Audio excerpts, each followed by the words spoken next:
आपकी जिंदगी की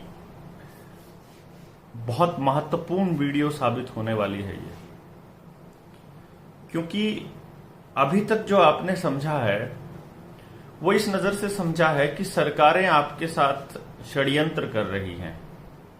आपने ये जाना कि सरकार ने किस किस तरह के प्रोपेगेंडे रचे, किस किस तरह की प्रोडक्टिव प्रोग्रामिंग के लिए सोशल मीडिया का अखबार, टेलीविजन, पैम्फलेट, बैनर्स और बड़े बड़े होर्डिंग्स का इस्तेमाल किया, इन्फ्लुएंसर लोगों का इस्तेमाल किया, नेताओं का, सेलिब्रिटीज का इस्तेमाल किया आप लोगों के दिमागों में वो डालने के लिए, वो परसेप्शन बनाने के लिए जो सरकार चाहती थी, जो सरकार के सहयोगी क्रिमिनल गैंग चाहते थे। कौन से क्रिमिनल गैंग की बात कर रहे हैं? हम उसी क्रिमिनल गैंग की बात कर रहे हैं जिसका जिक्र कई बार अपने कपिल बजाज भाई करते हैं। CIA, Gates, Rockefeller, Wellcome Trust और वर्ल्ड इकोनॉमिक फोरम, ये जो मतलब एक तरह से गैंग है जो पूरे के पूरे सिस्टम को कंट्रोल करने की कोशिश कर रहा है। और अब सिर्फ सिस्टम से काम नहीं चलने वाला, अब केवल सरकारों को कंट्रोल करने से इनका काम नहीं चलने वाला, अब ये पूरी तरह से लोगों को इंडिविजुअल लेवल पे कंट्रोल करने पर आ गया है। यानी अब आपको कंट्रोल किया जाएगा इनकी बनाई हुई पॉलिसीज के जरिए। वो पॉलिसीज यूनाइटेड नेशंस के जरिए आती हैं, वो पॉलिसीज किसी IMF के जरिए आती हैं, वर्ल्ड ट्रेड ऑर्गेनाइजेशन WTO के अंडर में आती हैं, WHO के अंडर में आती हैं, या किसी और संस्था जो वैश्विक स्तर पर छाई हुई है, या मतलब किसी भी तरह से आपकी कोई काउंसिल है, world council for health WCH है, या इसी तरह की किसी और काउंसिल के अंतर्गत आती है। लेकिन असली मकसद है आप लोगों को कंट्रोल करना। अभी तक आपने क्या देखा कि इस पूरे प्रकरण में जो अभी तक हुआ, चाहे वो मेरी गिरफ्तारी वाला भी प्रकरण था, उस प्रकरण में उन लोगों ने मेरा टेस्ट करने की कोशिश की थी RT-PCR, और मैंने उनको साफ मना कर दिया था कि मैं किसी भी कीमत पर कोई टेस्ट नहीं करवाऊंगा, क्योंकि ये मेरा शरीर है और इस पर मेरा अधिकार है और आप जबरदस्ती ये नहीं कर सकते। और अभी तक जिसका मैं जिक्र करूं, अभी क्रिमिनल प्रोसीजर जो एक्ट है उसके अंतर्गत भी अभी तक अपनी पहचान के रूप में मुझे कोर्ट में कोई चीज जबरदस्ती देनी पड़ेगी अपनी पहचान की, जैसे कि मेरा ब्लड सैंपल है, या मेरा फिंगरप्रिंट है, या मेरा कोई पैरों के फुटप्रिंट्स हैं, ये देना पड़ेगा। ऐसा कोई प्रोविजन नहीं। मैं चाहूं तो कोर्ट के अंदर अपने सिग्नेचर, अपने फिंगरप्रिंट देने से मना कर सकता हूं कि नहीं भाई मैं नहीं देना चाहता, क्योंकि ये मेरी जो है एक तरह से सेंसिटिव इंफॉर्मेशन है। लेकिन जब हम जेल में जाते हैं, जैसे हम, ये हवालात और कोर्ट तक की बात है, लेकिन जब हम जेल में चले जाते हैं किसी मुकदमे में, तो जेल में जाते वक्त आपका ये डाटा लिया जाता रहा है। तो अभी इसके अंदर चेंजेस होने वाले हैं कि आपका कौन सा डेटा सरकार ले सकती है। दूसरा, जो मैंने आपको RT-PCR के बारे में बोला था कि मुझे टेस्ट करवाने के लिए बाध्य किया गया और मैंने मना कर दिया, और सेक्टर 16 में चंडीगढ़ जो अस्पताल है वहां पे बहुत बड़ा बवाल मचा, और पब्लिक के विरोध के चलते वो सब मानना पड़ा पुलिस वालों को, और उसके बाद वो मुझे लेकर के वापस चले गए। मतलब आप समझिए इस पूरे प्रकरण को कि किस तरह से मेरी अपनी मर्जी चली कि मैं अपना डेटा देना चाहता हूं कि नहीं देना चाहता हूं। मुंबई हाई कोर्ट में जब एडवोकेट नीलेश ओझा ने एक पिटीशन दायर की कि साबित करिए कि मुंह ढकने वाला जो यंत्र है उसको लगाने के बाद आप किसी तरह के वायरस से बचा लेते हो, और या साबित करिए कि किस किस की मीटिंग थी जिस मीटिंग के अंदर ये निर्णय लिए गए, चाहे लॉकडाउन वाला निर्णय हो, चाहे ये इस वाला क्या नाम फाइन वाला निर्णय हो, चाहे जबरदस्ती टेस्ट करने वाला हो, चाहे फॉल्स पॉजिटिव का केस हो, चाहे फिर ये EUE लगाने वाला केस हो। तो इसकी जो डिसीजंस थे वो किसके थे? बहुत से लोगों ने कहा, सरकारों ने, उसके बाद सरकार के नुमाइंदों ने ये कहा कि हमने किसी को फोर्स नहीं किया है और हमारी तरफ से ये बिल्कुल मैंडेटरी नहीं है। तो फिर केंद्र सरकार से फिर पूछा गया कि फिर स्टेट को क्यों बैकअप दे रहे हो? तो उन्होंने फिर एक लाइन में बैकअप दिया स्टेट के डिसीजंस को कि किसी भी आदमी को खुद की जिंदगी के साथ खेलने का हक है, लेकिन उसको दूसरों की जिंदगी के साथ खेलने का हक नहीं है। ऐसा कह करके हम इस स्टेट के इस डिसीजन को फेवर करते हैं कि इन्होंने जबरदस्ती अगर की हुई है कहीं पे सर्टिफिकेट दिखाने की। लेकिन फिर भी कुछ चीजों को ध्यान में रखते हुए जब कोर्ट ने जब सरकार से पूछा कि हमें वो सारी रिसर्च दिखाई है जिसके दम पर आपने आज तक के ये मैंडेट लागू किए हैं, तो यकीन मानिए स्टेट सरकार के पास कोई डिसीजन नहीं था। तो क्योंकि वो सीधे सीधे केंद्र सरकार के साथ टच में है, तो केंद्र सरकार ने पूरे देश के अंदर जो डिजास्टर मैनेजमेंट एक्ट था, डीएमए, उसको हटा लिया और सारी पाबंदियां हटा ली गई। लोगों को लगा, लोगों के मैसेजेस आए कि बलारा साहब मुबारक हो, आपकी जो मेहनत है वो रंग लाई और आपकी कोशिश रंग लाई, और दूसरे संगठन जिन्होंने मेहनत की थी उनकी कोशिश रंग लाई। और मैंने उनको कहा कि आपको अंदाजा नहीं है ये क्या करने वाले हैं, अभी कुछ भी जीत नहीं हुई है। अभी तो हम लोगों की ये लोग ताकत को ऑब्जर्व कर रहे हैं कि ये कौन लोग हैं जो बोलेंगे, किनको मैनेज किया जा सकता है, किनको डराया जा सकता है, किन लोगों को खरीदा जा सकता है और किन लोगों को लालच दिए जा सकते हैं भविष्य के। ये क्या क्या दांवपेच खेलेंगे, खड़े होकर के कौन लोग आएंगे, इनको फाइनेंशियल हेल्प कहां से मिलेगी, कौन पार्टी होगी, कैसे रहेगा, कोई पॉलिटिकल पार्टी इनकी मदद करेगी, या ये कोर्ट में कौन कौन सा वकील होगा इनकी तरफ से और वो क्या क्या दलीलें देगा। तो उन दलीलों को जहां भी कॉन्स्टिट्यूशनल राइट्स पे हमारे पे हमला होगा या जहां भी कोई भी गैर कानूनी बात होगी, उस गैर कानूनी बात का विरोध कैसे करेंगे ये लोग और दलील क्या देंगे। तो वो दलीलें इन्होंने इकट्ठी कर ली हैं आज तक, और अब ये लोग करने जा रहे हैं जो वो इतना भयंकर है कि हम लोग अपने हाथों से अपने बच्चों की जिंदगियों को नरक बनाने वाले हैं। हम अपनी आंखों से देखेंगे अपने बच्चों को तिल तिल कर, मतलब अपनी आंखों के सामने गुलाम होते हुए देखेंगे, और ये इसी जन्म में होगा अगर हमने बोलना शुरू नहीं किया। तो क्यों होगा वो मैं आपको थोड़ा सा इसका कारण बता देता हूं। 3 चीजों के बारे में आज हम डिस्कस करेंगे, बल्कि 4 चीजें हो सकती हैं। एक तो जो बूटी के साइड इफेक्ट्स आए हैं इसके बारे में, एक तो क्रिमिनल प्रोसीजर आइडेंटिफिकेशन बिल जो 2022 का लेकर के आए हैं ये लोग, इसके बारे में आप इसको शेयर कर दीजिए प्लीज, जिनके पास भी भेज सके, नहीं तो देखने के बाद आप इसका लिंक जरूर शेयर कर देना। और बहुत बहुत मेहनत करी है आज। अभी मैंने ये आप देखेंगे अगर इसके ऊपर ये इतने सारे पेजेस हैं जिनके ऊपर मैंने काम किया है, जो डिटेल्स निकाली हैं कि पब्लिक के अंदर ये जो क्या क्या खेल चल रहा है। तो ये पेजेस हैं करीब करीब ये हैं करीब 45 पेज हैं जिन पे आज काम किया है। तो कल रात, कल दिन और आज दिन में ये सब कुछ किया, जिसको निकाल करके, और उसके बाद यकीन मानिए एकदम साफ हो गया कि सरकारों की नीयत क्या है और वो भविष्य में क्या करने वाली हैं। और आपको मैं बताऊंगा, मैं कुछ चीजें नहीं यूज कर सकता, कुछ शब्दों का यूज नहीं कर सकता, जो वो लगती है आपके यहां पर उसका भी नाम नहीं ले सकता, जो आप यहां लगाते हैं उसका भी नहीं ले सकता। मैं ये भी नहीं कह सकता कि सरकारें आपको मारने के लिए तैयार हैं, तो मैं ये नहीं कहूंगा। सरकारें आपके फेवर में है, मैं ऐसा कह दूंगा। आप समझ जाइएगा सरकार आपसे क्या चाहती है और सरकार आपके लिए कैसा भविष्य देखती है, और आपको कैसी कैसी बातें सरकार कहेगी और आप फिर क्या कहेंगे।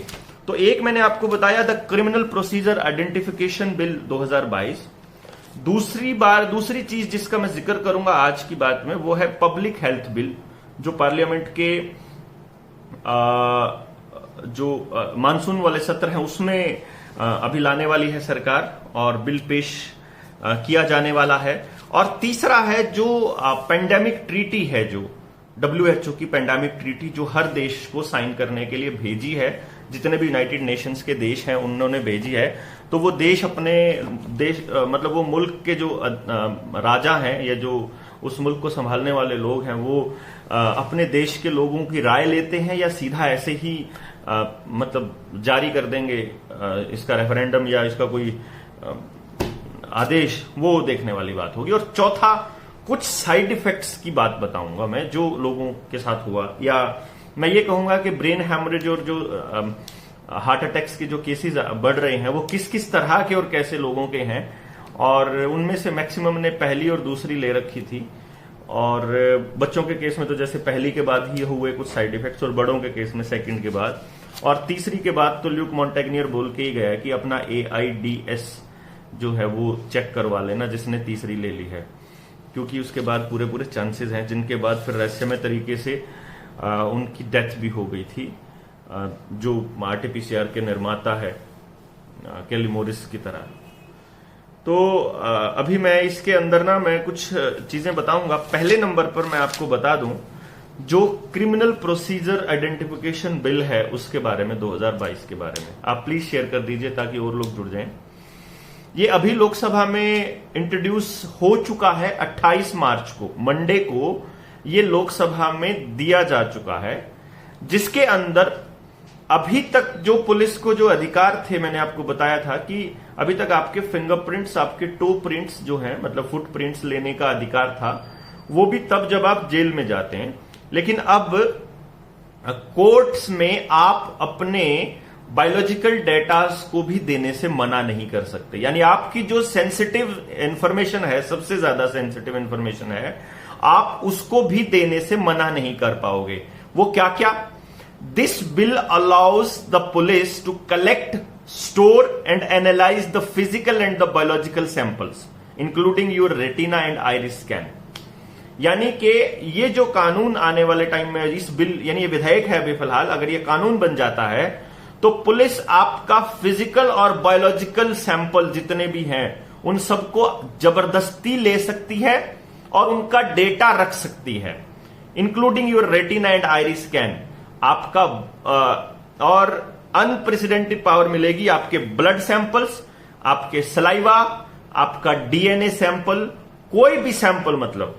और DNA बैंक के नाम पर एक DNA के लिए अलग से कानून बन रहा है, उसको भी बहुत समझने वाली बात है। और जो ये लग रही है ये भी DNA बेस और RNA बेस पहली बार बन रही है, ये भी समझने वाली बात है। इनको आपको इन डॉट्स को कनेक्ट करना है आपने।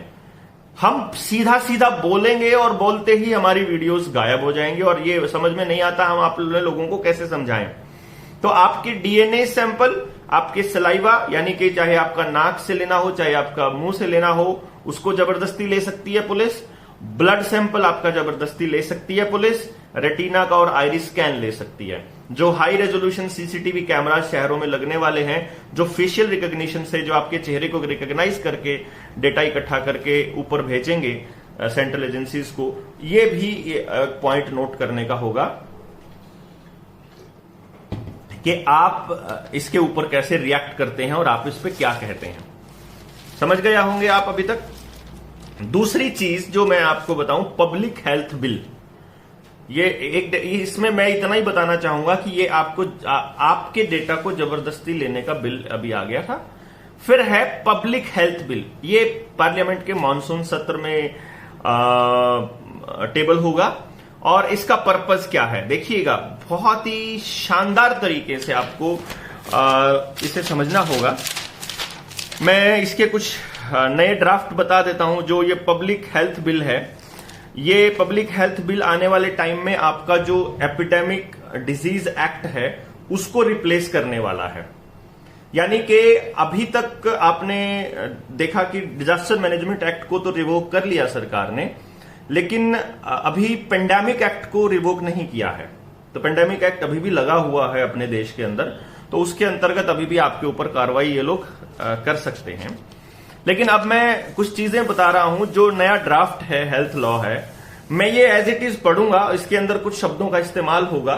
वो शब्द जो है वो इस वीडियो को हाईलाइट तो करेंगे, लेकिन उसका मतलब क्या निकलेगा वो लोग इसको डिलीट करेंगे कि नहीं, आई डोंट नो। लेकिन मैं कुछ शब्द हो सकता है काटूं। ये एक ऐसा पब्लिक लेजिस्लेशन होगा, एक ऐसा कानून होगा जो गवर्नमेंट को अलाउ करेगा, मतलब मैं इसकी हिंदी बता रहा हूं, this in the monsoon session of the parliament allows the government forcibly, यानी जबरदस्ती टेस्ट करने के लिए, क्वारंटाइन करने के लिए और वैक्सीनेट करने के लिए मतलब पावर करेगा सरकार को। यानी ये बिल अगर कानून बन जाता है तो आपको जबरदस्ती टेस्ट किया जा सकेगा कानूनन। अभी कानूनन आपका अधिकार है कि आप मना कर सकते हो कि मेरा शरीर है, मैं नहीं टेस्ट कराता, जैसे मैंने अभी कुछ दिनों पहले ऐसा करके बड़ा बोला था मैं। तो अभी ये होने वाले टाइम में, क्योंकि कुछ वकील अपने साथी हैं, वो ये कहते हैं कि कानून से लड़ाई लड़ी जाएगी। अरे मैं ये कहता हूं ये कानून ही उस हिसाब से बना देंगे तो आप कैसे लड़ाई लड़ोगे भाई? तो आपको समझना पड़ेगा ना कि आप अपने बच्चों के लिए क्या चाहते हो और किस तरह का भविष्य देख रहे हो। तो अभी ये कानून जो आपका नया ड्राफ्ट जो हेल्थ लॉ है, जो मैंने अभी आपको बोला था, पब्लिक हेल्थ बिल जिसको बोला था, तो ये कह रहे हैं कि ये जब लागू हो जाएगा तो सरकार को ये अधिकार होगा कि वो जबरदस्ती टेस्ट कर सकती है, जबरदस्ती क्वारंटाइन कर सकती है और जबरदस्ती आपको ये लगा सकती है।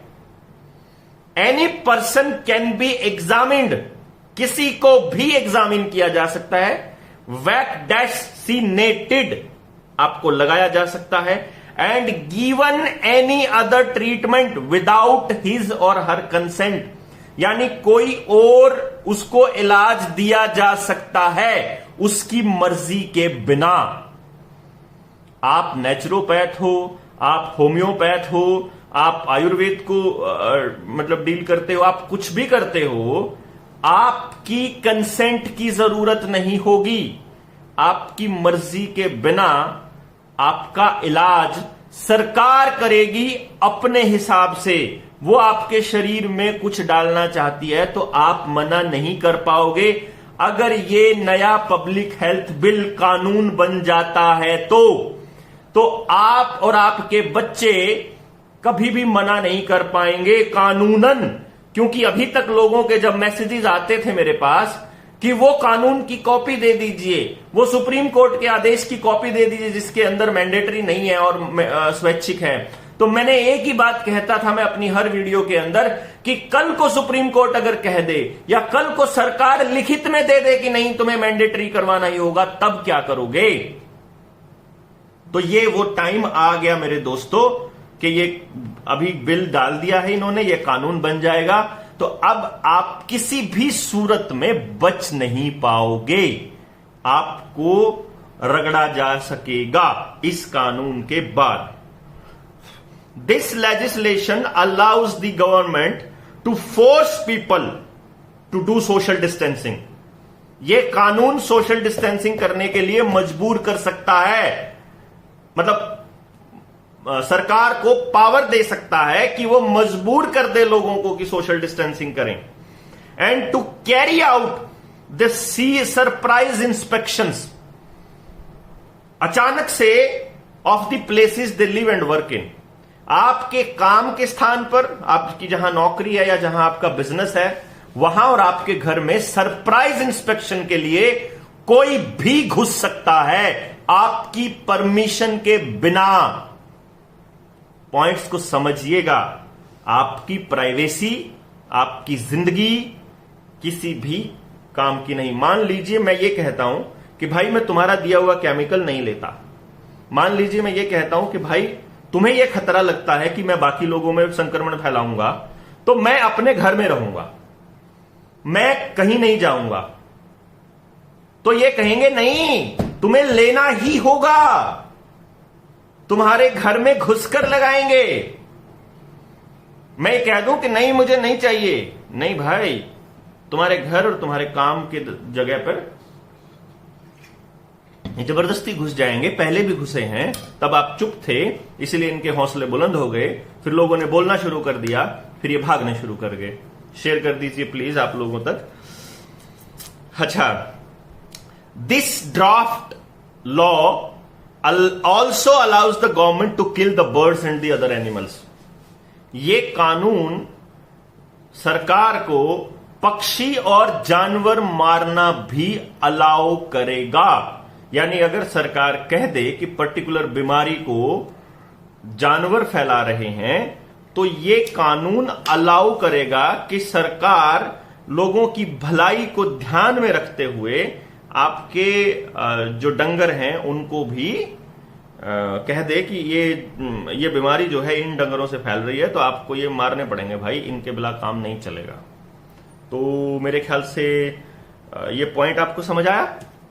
फिर prepared jointly by the national centre for disease control, यानी कि एनसीडीसी, सीडीसी ने बनाया है और डायरेक्टरेट जनरल ऑफ हेल्थ ने बनाया है। This bill empowers the state and the local government. ये बिल आप स्टेट और लोकल गवर्नमेंट को अलाउ करती है, एम्पावर करती है कि वो टेक द एप्रोप्रिएट मेजर्स, वो अपनी मर्जी से ऐसे निर्णय ले सकता है, इंक्लूडिंग क्या क्या, कौन से निर्णय, क्वारंटाइनिंग पीपल,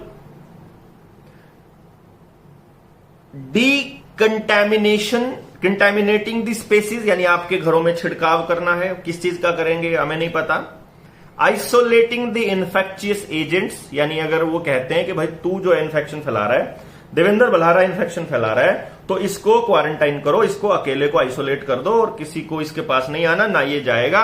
वीडियो इंटरनेट जो होगा वो सेंसर्ड है, तो वो इंटरनेट पे कोई चीज लोगों को बता नहीं पाएगा और आप तक जानकारी पहुंचेगी नहीं हमारी, हम क्या कर रहे हैं, कहां जा रहे हैं। और destroying the animals and birds and conduct the surprise inspection in the event of a public health emergency.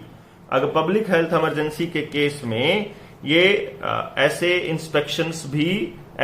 Inspection भी मतलब कंडक्ट कर सकता है। ये सेक्शन 3 है इस कानून का जो आपको देता है, समझ गए आप।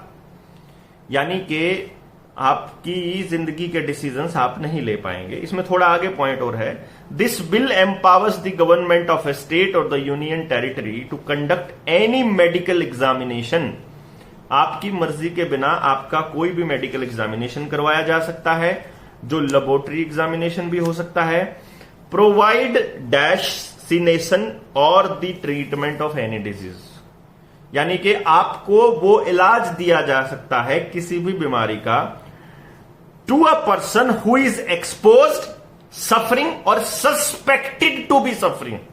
यानी कि आप उस पर्टिकुलर बीमारी के लिए एक्सपोज हुए हो, उससे ग्रसित हो, यानी आपका टेस्ट जो है, जो कि फॉल्स पॉजिटिव आया है खूब, आप उसका टेस्ट में आप पॉजिटिव आ गए हो तो भी आपको मतलब ये ट्रीटमेंट दिया जा सकता है।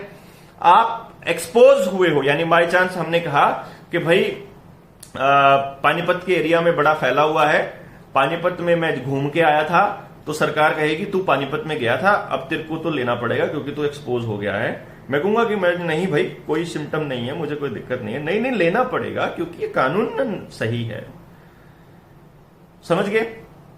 और इसके अंदर एक सबसे बड़ी बात क्या है कि जितने भी लेबोरेटरी एग्जामिनेशंस हैं, यानी जितने भी टेस्ट हैं, जितने मेडिकल प्रोसीजर्स हैं, जितने डेस्टिनेशन हैं और जितनी ट्रीटमेंट्स हैं, ये बिना उस व्यक्ति की इच्छा के, बिना उसकी परमिशन के, बिना उसकी कंसेंट के किए जा सकते हैं। ये है सबसे बड़ा पंगा। यानी आपकी जिंदगी, आपके शरीर पर आपका अधिकार नहीं होगा अगर ये कानून एक्ट में आ जाता है तो अब आप समझदार हैं कि आप इसके लिए क्या निर्णय लेते हैं, आप इसके लिए क्या मतलब अच्छा समझते हैं कि बुरा समझते हैं। मैं आपसे रिक्वेस्ट करूंगा कि आप इसमें कमेंट करके हमें बताइए कि इस कमेंट में बताइए कि ये बातें बहुत सही हैं या मतलब बहुत गलत है। मनीष बोल रहा है भाई बात तो सुन ले। अरे भाई अभी नहीं सुन सकता ना, बात कहूंगा कैसे मैं, ये लाइव में एक जगह रिकॉर्डिंग भी चल रही है। तो प्लीज आप मैसेज करते रहिए, आपको जवाब दूंगा मैं फिर किसी और वीडियो में। ऐसे बीच में डिस्टर्बेंस हो जाती है। अब मैं आपको कुछ इस बूटी के कुछ असर बताता हूं, कुछ साइड इफेक्ट्स बताता हूं, इसमें आपको कुछ जानकारियां दे दूंगा। डेट्स वाइज मैंने कुछ लिखी थी, आगे पीछे हो जाएंगी बट डोंट वरी। 21 मार्च को पुणे में एक सांप्रदायिक दंगा फैलाने वाली मूवी देख करके एक बंदा घर आया, अभिजीत शशिकांत शिंदे 38 साल का। घर आते ही उसको हार्ट अटैक और ब्रेन हेमरेज हो गया, ब्रेन स्ट्रोक हो गया। एक ये बंदा है। 29 मार्च को रायपुर जिले का जो एएसपी है उसको नाश्ते के बाद एकदम से हार्ट अटैक आ गया।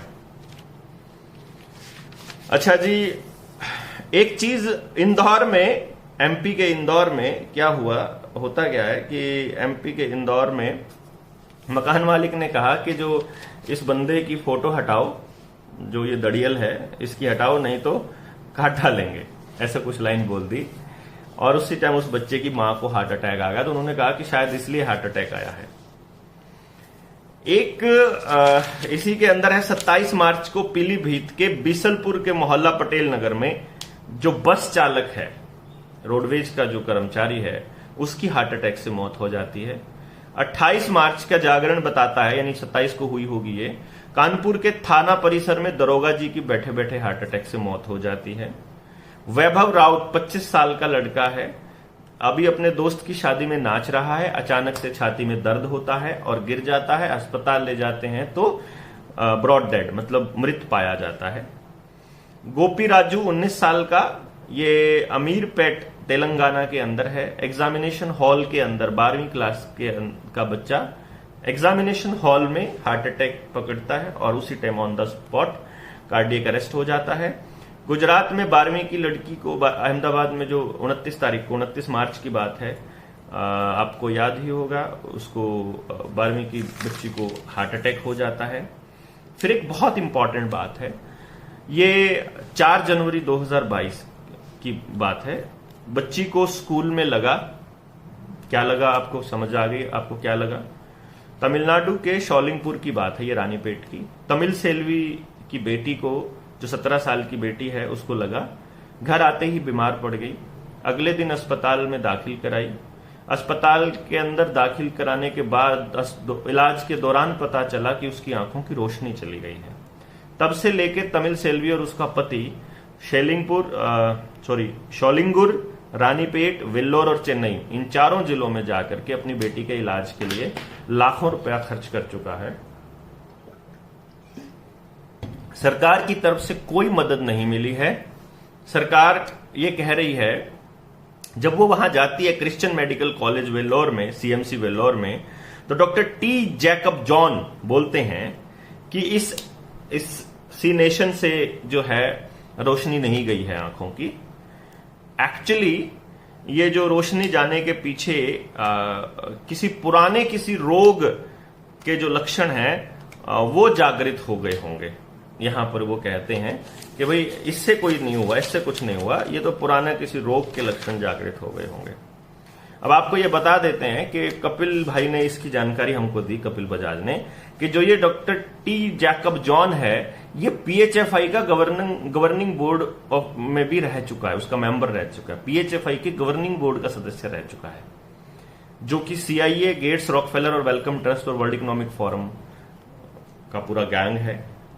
और तमिल सेल्वी की जो बेटी बीमार है, जिसकी आंखों की रोशनी गई है, उसके स्कूल में पढ़ने वाली एक और लड़की को गुयन बेरी सिंड्रोम भी हुआ है। GUILLAIN बेरी सिंड्रोम भी हुआ है, जिसमें शरीर को लकवा मार जाता है। और जिस लड़की को लकवा मार गया है, उसके घर वाले उस पर 6 लाख रुपए अभी तक खर्च कर चुके हैं। ये हालात है इन खेलों की जो आपके साथ हो रहा है। और इसमें एक चीज और इंपॉर्टेंट बता दे रहे हैं, ये डिफेंडर की खबर है। द डिफेंडर एक बहुत जाना माना अखबार है अमेरिका का। उसने खबर दी है कि दिसंबर 2020 से लेकर 14 दिसंबर 2020 से लेकर 18 मार्च 2022 तक, यानी कि ये समझिए आप करीब ये हो गया 1.5 साल की बात होगी। 1.25 साल में टोटल 11,95,396 एडवर्स इवेंट रिपोर्ट हुए हैं। ये मैं अमेरिका की बात बता रहा हूं, सीडीसी की VAERS, जो इसके बाद के जो एडवर्स इवेंट रजिस्ट्रेशन रिपोर्ट होती है, ये उसकी ऑफिशियल रिपोर्ट है, जिसके अंदर ये बताया गया कि लगभग यानी 11,95,000 300 कुछ का मतलब हो गया लगभग 12 लाख एडवर्स इवेंट रिपोर्ट हुए हैं, जिनमें से 26,059 डेथ हैं और 2,11,584 सीरियस इंजरीज हैं। और इसकी खबर है कि 5 से 17 साल के बच्चों में 664 रिपोर्ट्स जो हैं वो मायोकार्डिटिस की हैं। अब आप इसका मतलब आप समझ सकते हैं कि इसका मतलब क्या हो सकता है। आपके बच्चों को मतलब इसका कितना फायदा है और कितना नुकसान है, ये आप समझ सकते हैं। आप ये बता रहे थे जो 664 रिपोर्ट्स मायोकार्डिटिस की है। मायोकार्डिटिस क्या होता है? ये एक बहुत ही रेयर कंडीशन होती है जिसमें हार्ट मसल जो है वो मोटी हो जाती है और जलन होने लग जाती है और बहुत कमजोर हो जाती है। वायरल इन्फेक्शन, बैक्टीरिया वगैरह मतलब इनकी वजह से भी हो जाता है। और क्यों हो रहा है ये तो आपको पता ही है, मुझे लगता है, मुझे बताने की जरूरत नहीं है। तो ये एक पॉइंट था। और अब जो चौथा पॉइंट जो मैं डिस्कस करने वाला था, जिसके लिए मैंने ये शुरुआत की थी, लेकिन वो 35 पेज का डॉक्यूमेंट है जो पूरी की पूरी इंटरनेशनल जो WHO ने पेंडेमिक ट्रीटी दी है, इसके ऊपर डॉक्टर जोसेफ मर्कोले का एक एनालिसिस है कि इससे क्या होगा। दो चीजें हैं, आपको कंप्लीट पूरी तरह से मोटे तौर पर मैं बता दूं। इसकी बैटरी भी खत्म होने वाली है, लेकिन मोटे मोटे तौर पे मैं बता दूं, जो ये ग्लोबलिस्ट कबाल है, मतलब षड्यंत्र जो चुपचाप से ये WHO को आगे करके अपना खेल खेल रहा है। सबसे पहली बात, इस ट्रीटी का सबसे बड़ा नुकसान क्या होने वाला है? कोई भी स्टेट है वो उसकी संप्रभुता, किसी भी देश की संप्रभुता के ऊपर सबसे बड़ा अटैक है ये। जिसमें संप्रभुता का मतलब क्या है कि देश के लोग अपनी जरूरतों के हिसाब से अपने नेताओं को बताएंगे कि हमारी जरूरत क्या है और वो नेता उसके हिसाब का निर्णय लेंगे। और ये उस देश का अपने डिसीजन लेने की अपनी एक ताकत होती है। हर देश की अपनी एक संस्कृति है, उसके हिसाब से अपना इलाज की पद्धति है।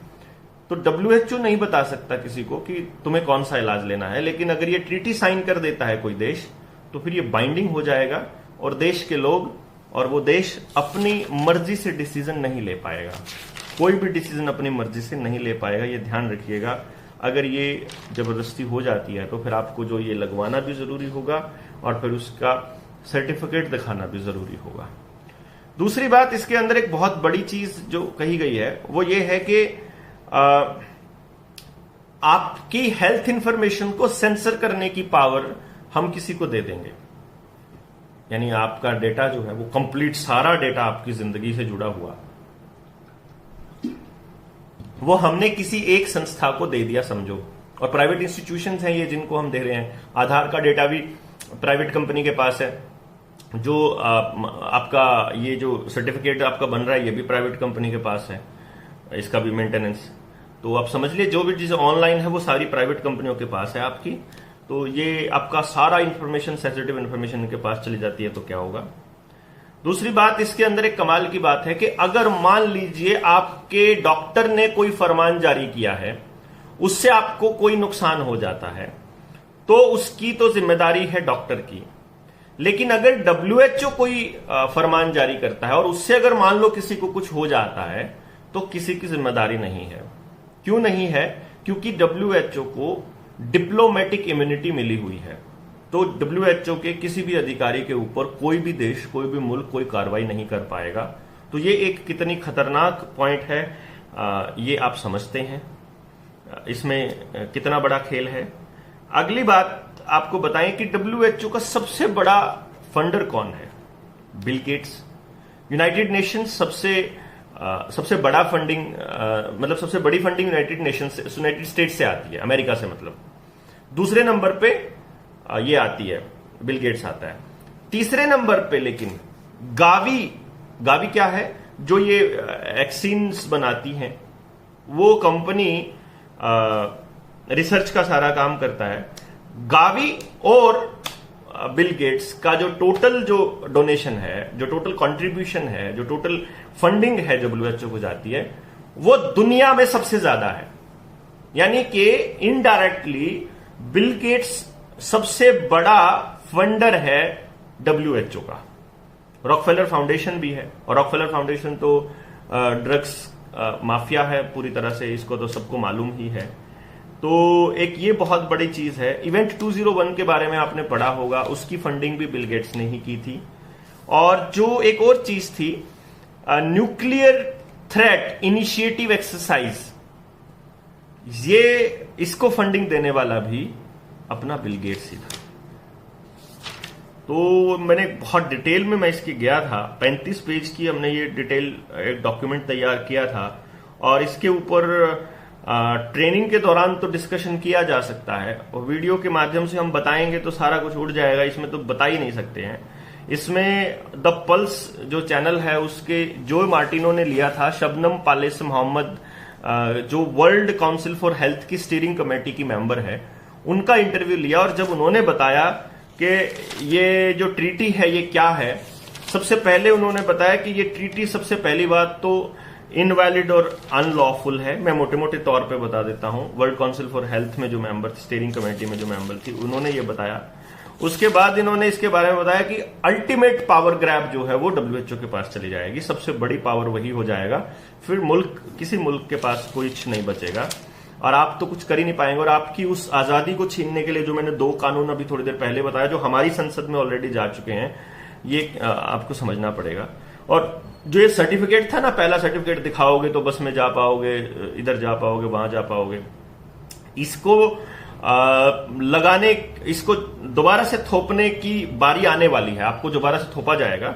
और इसके बाद ऊपर कुछ सिटीजन्स ने कुछ बोला है, मैं आपको बता देता हूं। डब्ल्यूएचओ ऑफिशियल ने अभी अभी ओटावा में बोला है अपने सिटीजन्स को कि भाई अभी ये मत समझो कि महामारी जा चुकी है, अभी तो फार फ्रॉम ओवर है, अभी तो बहुत दिन चलेगी ये।